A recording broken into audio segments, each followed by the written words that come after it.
नमस्कार शेतकरी मित्रांनो, सतीश गुंगळ ॲग्रीटेक या यूट्यूब चॅनलमध्ये आपलं स्वागत आहे। सततचा पाऊस चालू आहे, भरपूर दिवस झाले उघडीप मिळालेली नाही आहे, सूर्यप्रकाशाची फार कमतरता आहे, पिकांनाही जाणवत। सतत पाऊस चालू आहे आणि या सततच्या पावसात सगळ्यात मोठं संकट आहे ते तूर पिकाला। तर तूर पिकाला सगळ्यात महत्त्वाचं म्हणजे असं आहे की मर रोग लागायचं प्रमाण, कारण की पाऊस सतत चालू आहे आणि सततच्या पावसात बुरशीजन्य रोग म्हणजे बऱ्याचशा प्रकारच्या जमिनीत ह्या बुरशी उद्भवतात आणि ह्या आपल्या तूर पिकाला सहज आपल्या बळी पाडतात। म्हणजे तूर पीक ही सगळ्यात जर बळी पडेल तर मर रोगाला, म्हणजे उधळण किंवा मर रोग आपण ज्याला हे म्हणतो। आपण पाहत असाल तर अशा प्रकारचे झाडं आपल्या, पण जर हे पाहत असाल स्क्रीनवरती तर आपल्याला या प्रकारचे मेलेले झाडं किंवा सुकलेले झाडं दिसत असतील। बऱ्याचशा शेतांमध्ये आता तूर हे अशी सुकायला लागलेली आहे, कारण की खूप दिवस झाले सतत पाऊस चालू आहे।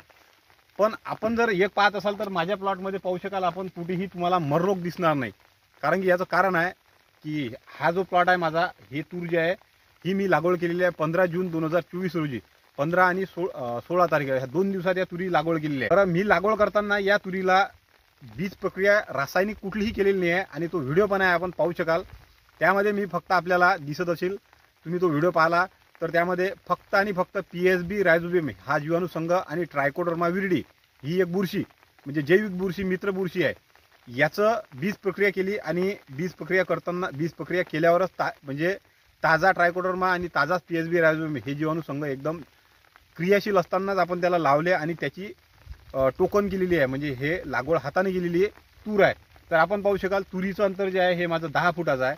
तूर जे आहे हे बेडवर आहे, तुम्ही पाहू शकाल। सध्या पावसात आता बेडवर आहे, मी दाखव बेडवर आहे, हे बेड आहेत माझे तुरीचे आणि यावर उभा आहे, कारण की चिखलही भरपूर आहे, गारा ज्याला आपण म्हणतो, कारण की पाऊस चालू आहे तर त्यामुळे। तर यामध्ये कुठेही तुम्हाला मर दिसणार नाही। आणि विशेष म्हणजे या तुरीला कुठलाही रासायनिक खत म्हणजे एक खताचा दानाही दिलेला नाही। तुम्ही पाहू शकाल या तुरीला एकही खताचा दाना दिलेला नाही। एसआरटी अंतर्गत म्हणजे शून्य मशागत तंत्रांतर्गत हा प्लॉट आहे। बेडवर तूर आहे, बेडवर सोयाबीन आहे।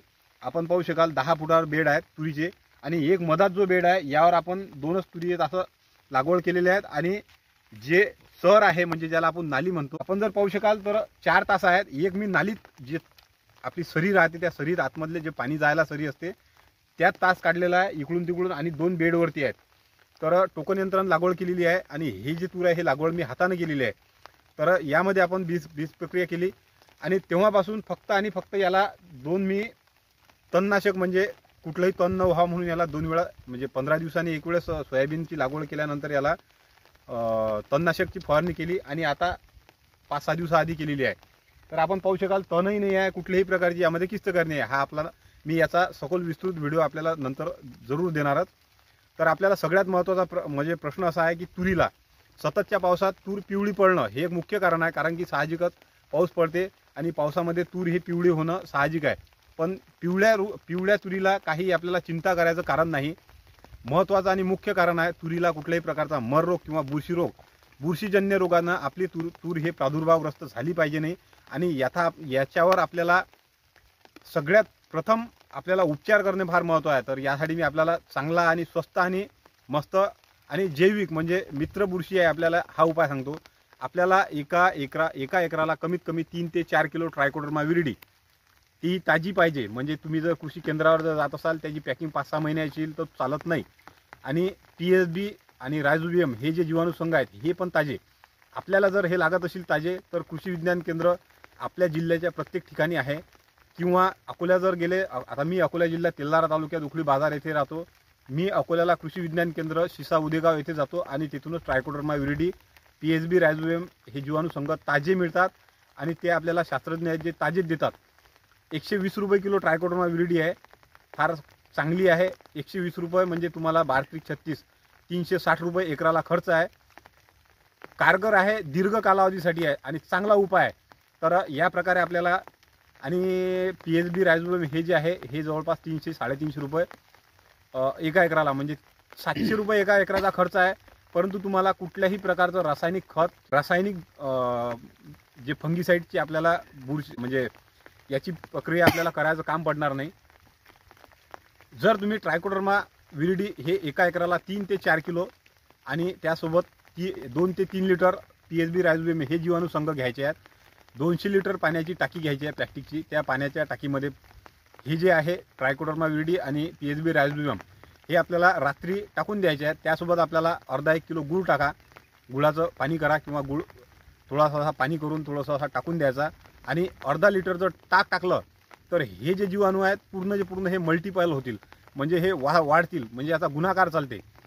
रात्रभरात हे जीवाणू एवढे वाढतील की असंख्य होऊन जातील आणि दुसऱ्या दिवशी येऊन आपल्याला आपलं जे चार्जिंगचं पंप असते किंवा हातपंप असते बॅटरी ऑपरेटेड, त्या पंपाला आपल्याला निर्जंतुक करणं आहे. म्हणजे त्यामध्ये रसायनाचा कुठलाही म्हणजे त्याचा वास किंवा त्या पंपामध्ये रासायनिक औषध हे नसायला हवी. साफ करून घ्या, एकदम स्वच्छ धुवून घ्या आणि तो पंप येऊन घरी इथं येऊन त्याचं नोझल काढा. टाकीमध्ये एक काळी घेऊन ते विरजन आहे जे आपण रात्री लावलं आहे ते पूर्ण फिरवून घ्या आणि पाणी भरा आणि सरळ नोझल काढा आणि प्रत्येक तासापरत प्रत्येक झाडापरत त्याचं ड्रिंचिंग करणं चालू करून द्या. सतत पाऊस चालू असेल, वरून पाऊसही चालू असला तरी काही फरक पडत नाही, किंवा पाय फसतील किंवा चिखल असेल तर याचाही काही फरक पडत नाही.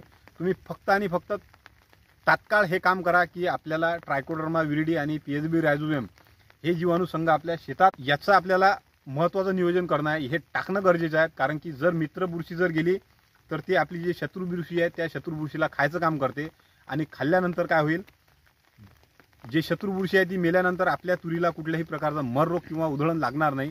आणि PSB रायझोबियम हे जे जीवाणू संघ आहेत ही आपल्या जमिनीतील जे अन्नद्रव्य आहेत हे जमिनीतील अन्नद्रव्य आपल्या झाडाला पोषण द्रव्य द्यायचं काम करतील. त्यामुळे आपल्या तुरीची क्वालिटीही चांगली होईल आणि आपल्या तुरीची वाढ चांगली होईल, हिरवी गच्च होईल, चांगल्या प्रकारचे आपल्याला दिसायला फरक होईल. 8 ते 10 दिवसाचा रिझल्ट माहीत पडेल. तर आपल्याला हे महत्त्वाचं काम करणे आहे. तर आपल्याला या गोष्टीकडे फार महत्त्वाचं लक्ष ठेवणे आहे आणि हे महत्त्वाचं काम आपण शेतकरी मित्रांनो करा. स्वस्त आहे, मस्त आहे आणि जैविक आहे. कुठल्याही प्रकारचं आपल्याला काही हानी होणार नाही. तर रासायनिक प्रक्रिया केल्यापेक्षा जैविक केलेली कधी कामाची. तर आपल्याला या प्रकारे आपल्या शेतात मररोगासाठी, तुरीच्या मररोगासाठी आणि तुरीसाठी काळजी घेणे आहे. तर शेतकरी मित्रांनो, व्हिडिओ जर आवडला तर नक्की लाईक करा, शेअर करा आणि चॅनलवर जर नवीन आला असाल तर चॅनलला सबस्क्राईब करा. कारण की पुढील नियोजन जे आहे, आता हा तुम्ही पाहू शकाल 10 फुटाचा फट आहे. मी याची संपूर्ण माहिती आपल्याला देईल. 0 मशागत तंत्रांतर्गत प्लॉट आहे आणि पुढे काय कसं काय सोयाबीन काय येईल, तूर कशी राहील, मी याचा सविस्तर विस्तृत माहिती आपल्याला देत राहणार. आपलं एक तत्व आहे, कमी खर्च आणि जास्त उत्पन्न या तत्वावर आपली शेती चालते.